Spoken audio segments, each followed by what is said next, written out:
بسم الله الرحمن الرحيم. اعزائي المشاهدين، اعزائي المستمعين، اصدقاء البرنامج، ازيكم؟ عاملين ايه؟ يا رب تكونوا بصحه وبعافيه وزي الفل. في البدايه ما تنساش ان انت تصلي على الحبيب صلى الله عليه وسلم. ما تنساش الصلاه على الحبيب، مهمه جدا.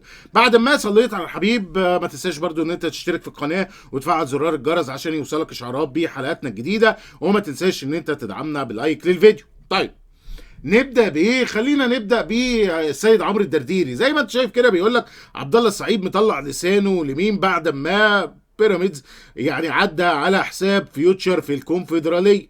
هو طبعا سؤال منطقي وبديهي، بتطلع لسانك لمين يا عم الحاج؟ هو في جماهير لفيوتشر ولا في جماهير ليك انت ولا اي حاجه؟ مفيش. امبارح طبعا كان في ازمه صعدت كده بشكل سريع جدا، وهي ليها علاقه بالكابتن شريف اكرامي.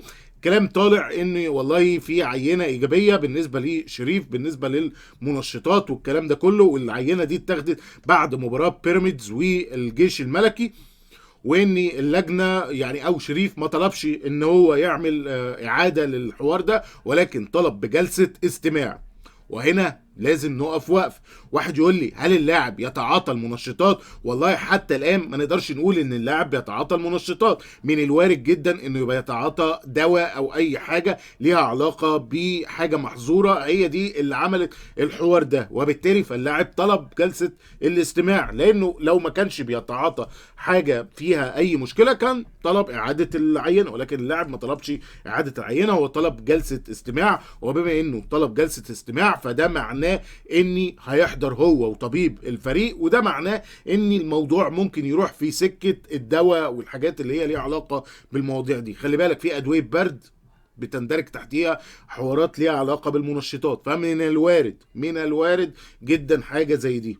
فهنشوف الموضوع هيخلص على ايه. حتى الان ما تقدرش ان انت تدين شريف ولا تقول اصل والله يا جدع ده مدان ولا حاجه، لان ده يعتبر افتراء. ولكن انت كل اللي انت بتقوله انت بتوضح بس الحقيقه مجرده. ده اللي موجود دلوقتي، اكتر من كده ما تقدرش ان انت تتكلم لحد ما الموضوع يكون فيه شيء يقيني او شيء خلاص يبقى ساعتها نتكلم. طيب، واحد يقول لي طب الموضوع يخلص امتى؟ والله الجلسه دي المفروض يوم الاربعاء اللي جاي هيحضرها السيد شريف اكرامي، يقول ايه اللي حصل وخلاص ونشوف الدنيا ماشيه ازاي. فده بالنسبه لموضوع شريف اكرامي. دي حاجه. الحاجه التانيه وهي ليها علاقه بموضوع عبد القادر، وانا على المستوى الشخصي تعاملت مع هذا الموضوع بطريقه غريبه جدا. اول لما اتكلمت على الموضوع فانا ما كنتش شفت اصلا اللقطه، فاتكلمت من بعيد وقلت لك اللي حصل ان الراجل يعني كولر قال كذا كذا كذا. تمام. بعد كده شفت الواقعه، وكان صادف معاها ان النادي الاهلي نزل بيان زي اللي حضرتك شايفه ده، بيقول والله يا جماعه الخير احنا عملنا عقوبه على احمد عبد القادر.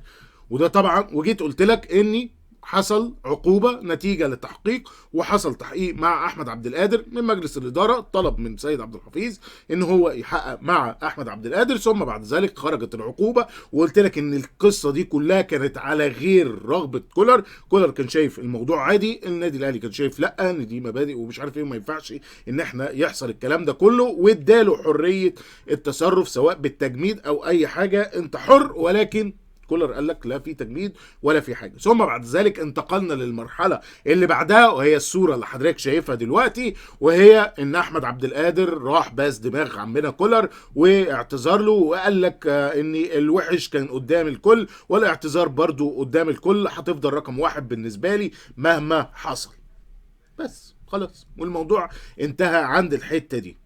واحد يقول لي كان في ما فيش، اصل انت هتعمل ايه اكتر من كده؟ تاخد اللعيب يعني تذبحه؟ ما انت خلاص اديته غرامه، وخلي بالك غرامه تقيله جدا، فانت اديته غرامه ماليه تقيله جدا وخلاص. فانت عايز توجع اي لعيب اديله غرامه ماليه، ما تديلوش ايقاف. ما الايقاف ما هو قاعد بياخد فلوسه ومريح ومكبر دماغه، انما توجعه بايه؟ بالفلوس يا باشا، بالفلوس. هي الفلوس هي اللي بتعمل كده. انت دخلت دلوقتي عصر الاحتراف، عصر الاحتراف مختلف عن العصر السابق، عشان انا عارف في ناس برضو بتقول لك والله مش عارف لو كان مين. اوكي انا عارف، بس الكلام ده في وقته. دلوقتي انت في عصر احتراف. عصر الاحتراف ده يعني ايه؟ يعني حضرتك عندك موظف مثلا مش شايف شغله، بتعمل ايه؟ بتدي له خصم مرتب.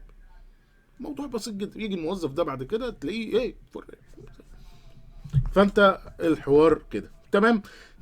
وخلص الموضوع على كده.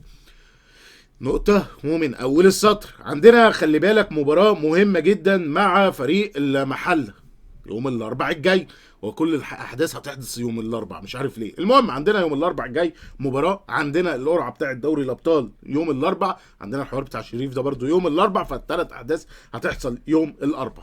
طيب في حاجتين لازم حضرتك تكون عارفهم، ان النهارده حصل اجتماع مع وزير الشباب مع الاخوه بتوع اتحاد الكره التعبان مع لجنه رابطه الانديه، اجتمعوا عشان يشوفوا حل لموضوع الفار. فكان في اجتماع لسه يعني شغال لحد دلوقتي، بيجتمعوا بيشوفوا ايه اللي هيحصل في موضوع الفار. خلي بالك حتى الان الفار مفيش فار والدوري شغال ومش عارف ايه، وعندنا خلي بالك كمان مباراه بيراميدز ها حتى الان يقول لك والله مش من غير فار، احنا هنجيب حكام اجانب، فاحنا هنعرف ندفع للحكام الاجانب بس مش هنعرف نجيب فار. فالمهم خلي بالك بقى دي مواضيع لازم تاخد بالك منها. وطبعا مش عارف شامم ريحه مش حلوه، يعني انا بقول لك بامانه ربنا شامم ريحه مش حلوه، يعني في الموضوع بتاع الفار ده حاسس ان في شيء مش حلو. وبجمله بقى الحاجات اللي مش حلوه تعال نروح لموضوع كهرباء. طبعا اشرف عبد العزيز المحامي بتاع كهربا كان بقاله فتره شغال بقى هندفع العقوبه ازاي والكلام ده كله وايه القصص اللي انت عارفها، وان احنا يوم الخميس الجاي الكلام كان طالع ان انت يوم الخميس الجاي هتدفع العقوبه، وكنا رايحين على شقين، والله ندفعها في الاتحاد الكوره ولا ندفعها في حساب الزمالك المجمد، والقصه رايحه جايه، وانت بعت تستفسر من الفيفا على الموضوع ده، هل ينفع ان انا ادفع في اتحاد الكوره وساعتها ادفع الفلوس في اتحاد الكوره واخد المخالصه وكده يبقى كل عام وانتم بخير، واتحاد الكوره بقى يتصافى مع الزمالك لو ليه حاجه ولا مش عارف ايه ياخدها، ولا احطها في الحساب المجمد بتاع الاخ ممدوح عباس اللي حاجز على اموال الزمالك في حساب واحد، في حساب واحد بس هو مجمد، فادفع فيه العقوبه وكده برضو يروح بقى ممدوح عباس ما مش عارف ايه يتصافوا وبرضو ماليش فيه، ولا نعمل ايه؟ لسه هنشوف الفيفا هترد ازاي. فبينما انت قاعد مستني ان الموضوع يتقفل، هوبا يا جدع ظهر علينا تسريبات بقى بدات تطلع تاني. وخلي بالك دي كانت طلعت قبل كده وطلعت تاني، وقال لك بقى والله يا جدع ان في عقوبه على الاخ محمود كهربا 8 مباريات. وخلي بالك هنا الكلام اللي انا بقوله لك ده يندرج تحت بند التسريبات وليس كلام نهائي. يعني ايه تسريبات؟ يعني من الوارد تطلع صح، ومن الوارد جدا، ومن الوارد جدا خلاص الموضوع يتقفل ويعدي على خير وخلصت على كده. فاحنا بنتكلم في موضوع اسمه تسريبات. تسريبات. طيب واحد يقول لي التسريبات بتقول ايه؟ والله زي ما اتكلمنا المره اللي فاتت 8 مباريات، بيقول لك والله 8 مباريات، وخلي بالك بقى هيبقى فيها بيراميدز في الكاس وفيها مش عارف ايه وحوارات. واحد يقول لي طب وافريقيا؟ لا افريقيا دي حاجه ثانيه، انت بتتكلم في المحلي، يعني في المحليات انت 8 مباريات عمنا كهربا ما يكونش موجود معاك، و هيبقى طبعا عندك مشكله. اللي خلي بالك كهربا دلوقتي هو نجم الشباك، هو انت عندك كام لعيب اصلا في النادي الاهلي مفوق؟ هو 3 4 لعيبه، وكل عام وانتم بخير، هم اللي عاملين لك السيرك اللي انت شايفه ده. يعني بتتكلم في الكهرباء تاو الشحات وكل سنه وانت ومروان عطيه بقى ومش عارف ايه، وكل عام وانتم بالف خير، والباقي نايم على الخط. وبالتالي فانا لما اخد منك كهرباء يبقى طبعا الموضوع فيه مشكله. طيب واحد يقول لي هل العقوبه دي تعتبر قانونيه؟ اقول لك ما تعتبرش قانونيه خالص، وسهل جدا ان انت تشتغل عليها وتصعد وتعمل اللي انت عايزه، لان مبدئيا اللجنه اللي كهرباء وقف قدامها هي غير قانونيه، مع احترامي لكل الاشخاص اللي فيها هي غير قانونيه. واحد يقول لي طب هي ليه غير قانونيه؟ اقول لك لان الموضوع كان المفروض يبقى بالانتخاب. هل اللجنه دي بالانتخاب؟ اقول لك لا دي بالتعيين. خلاص الموضوع خلاص شكرا انتهى. طيب هل انت ساعتها هتعمل ايه؟ طبعا هيبقى في تصعيد كبير وهتبقى في خناقه كبيره ما بين الاهلي بقى والاتحاد، وبعد كده الاهلي ومش عارف ايه، حوارات بقى حوارات، بس هتبقى فيها مشكله هتخلي كهرباء على الاقل ممكن كام ماتش كده ما يلعبوش، على بقى اما انت تشوف وتصعد والكلام ده كله قصه. ولكن زي ما بقول لك حتى الان الموضوع ده يعتبر ايه؟ يعتبر تسريب، لم يتجاوز حته التسريب، وبالتالي فالموضوع واقف عند حته التسريب. تمام.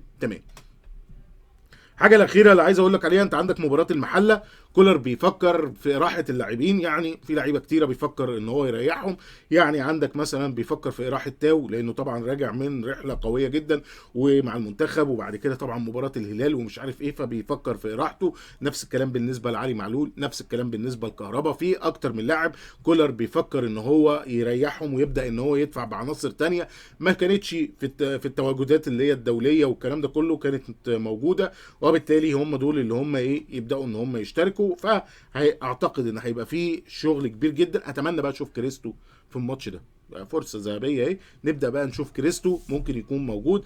وخلي بالك كريستو الفتره اللي فاتت كان متالق جدا جدا جدا، كان موجود خلي بالك في مباراه الهلال، كان قاعد على الدكه، يعني ده معناه ان الراجل مقرب جدا ان انت ممكن تشوفه. كولر كان عامل معاه اكتر من اجتماع، فاعتقد ان الفتره الجايه ممكن تشوف كريستو، فهنشوف الدنيا ماشيه ازاي. بس كده.